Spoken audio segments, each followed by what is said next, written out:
you're hearing these numbers, Rebecca, okay? You've got a full-time job. Your husband, from what I understand, he's a worker. He's a smart guy. The number she's talking about, 6 figures a month. As you're hearing this, are you saying, honey, I mean maybe we kind of, I don't know. Thoughts? No, absolutely not. That would never cross my mind. And if I said that to my husband, he would say, go take a walk, go take a lap. You're delusional. So no amount of money would make you reconsider what you're doing? No. Because she has a point here. It's not like she's going out with other men or being infidelity, or anything like that. It's with her husband. Like she said, to use her words, we're doing everything we typically would do. The only difference is we turn the camera around, turn it on. Well, to me, and this goes back to my faith too, right? You are defiling the marital bed. And I know to you you're not a Christian, so that's not a part of your value system. But for me, that's essentially saying, look, our marital bed, our relationship is now out here for everyone to see. And I would never do that. It's not something you would do. Not at all. Ruslan, I already know you're going to say no, so I'm not going to ask you the exact same question. But I don't want to turn this into like sinners and saints. Yeah.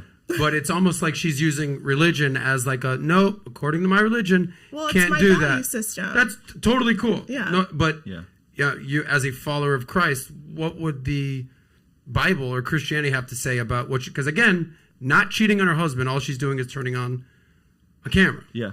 Yeah. I would say, according to Scripture, if you're a follower of Jesus, the standard, the expectation is that intimacy is reserved for one man, one woman marriage, covenantal marriage. And so that's the line, right?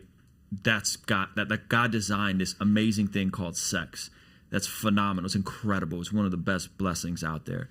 And what we tend to do as people is we tend to take things and kind of like throw our own spin on it, right? We pervert something that's intended to be good.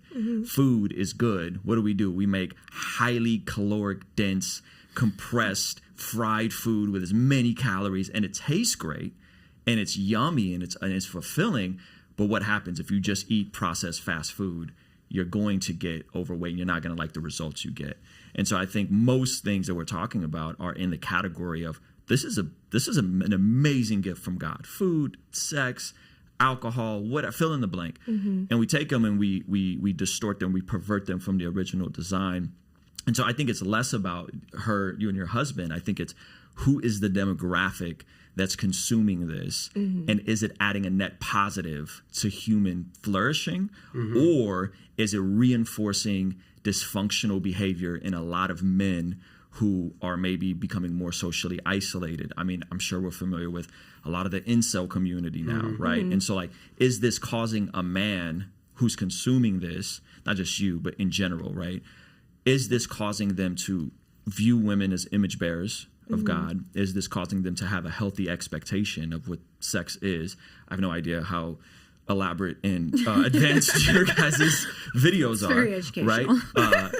And so like, is this causing them to have healthy expectations? Because as a kid that grew up with a ton of sexual trauma, and then got addicted to porn, I had really distorted views of what sex was supposed to be. You're saying that you did? Yeah, I did. What did you too? Yeah. So you both are Christians, followers of Jesus, and you both admit that you had porn addictions? Yes. Yeah. Walk us through that, bro. Well, as a kid, I was sexually abused about the age of 7 or 8, and that exposed me to porn. And so then as I got the internet, it was like, oh, this is a jackpot, buddy. Right? So like, I got a computer to like start producing music, and I did, but then it also opened me up. I'm like, start producing music.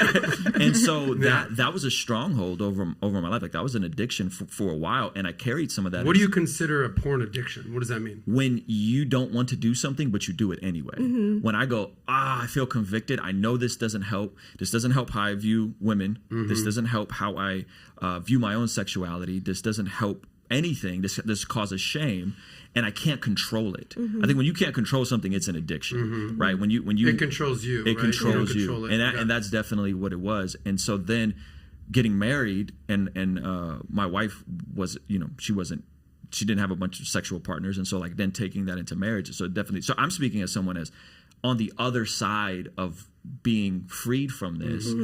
The majority of men I'm dealing with, this isn't causing a net positive to their life. This is hurting them. This is inhibiting. And I guess the pros of OnlyFans is that at least the creators are in control. Yeah. Historically, porn has been really bad. Really A bad. lot of overlap with human trafficking. Yeah. Really toxic stuff. So I think the only positive I would say is like, well, at least the creators are in control. At least as far as I know, this isn't connected to sex trafficking where there's pimps in porn. Like that was a real thing 10 years ago.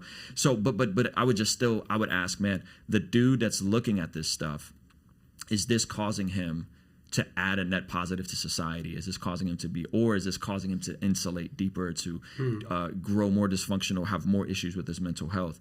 And so that's how I would look at it on a macro scale. And then I think from the creation of said content, then you filter that out. So it's less about what you and your husband do in your guys' home. It's more like, does it distort and does it add a net positive to society? And I think it's hard to justify. So if you like that clip, click right here to watch another, or if you want to watch the entire Saucecast, click right here.